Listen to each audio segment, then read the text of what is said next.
Përshëndetje çuna dhe mirë se keni ardhur në këtë episodin e parë çuna be VAR podcast.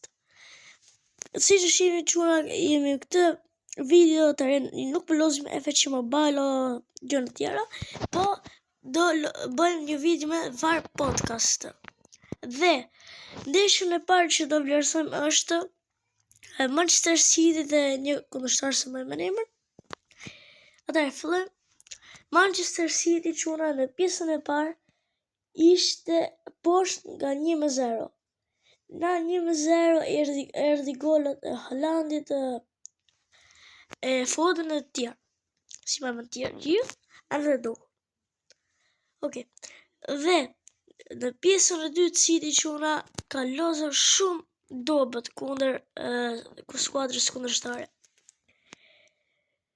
Sepse Donnarumma nuk kishe që të bëte shkretës e mbrojtësit flishin gjumë, mbrojtësit kundër sulmuesve kundërshtarëve. Dhe City më së nej, kur që 5-1, i hongu 3 gola tjera pasaj, edhe u bo 4-5 ndeshja. Dhe të shqit të flasim pak për Rafinha. Rafinha ka një muaj që i rritën në stolt dhe zëvendësuesi i Rafinhas ishte Marcus Rashford.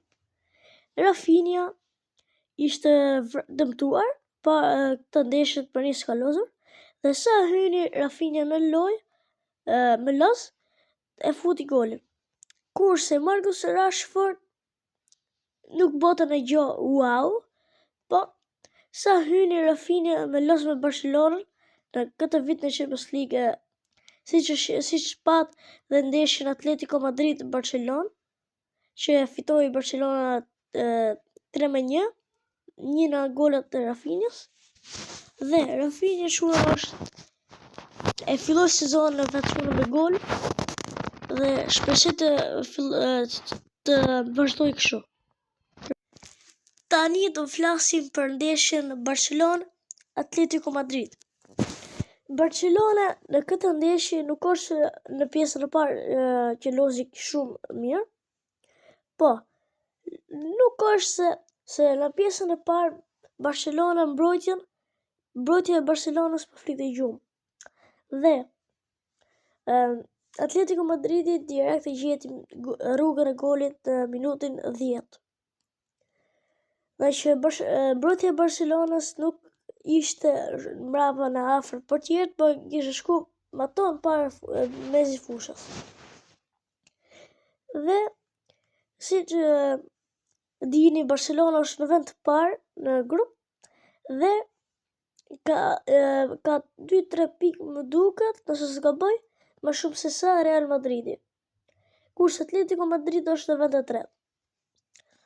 Dhe mua kjo ndeshje më pëlqeu shumë, nuk është isha që keqja.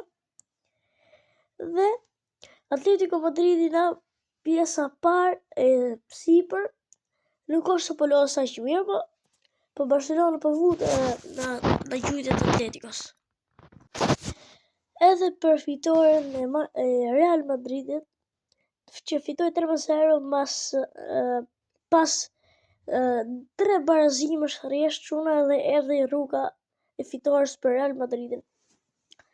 Tashi, si për herë lojtari i ndeshjes ka qenë Mbappé. Është Mbappé më i mirë i ndeshjes ishte. Dhe goli i parë ishte i Mbappés, kurse goli i dytë ishte i Eduardo Camavingas. Kurse i treti ishte prapë i Mbappés, që boni 2 gola. Dhe kjo ishte ndeshje, nuk është se ka losë shumë mirë Reali, po dominonte fushën, po s'po hapte aq shumë goditje në portën kundërshtare, si puna e Barcelonës, për shembull.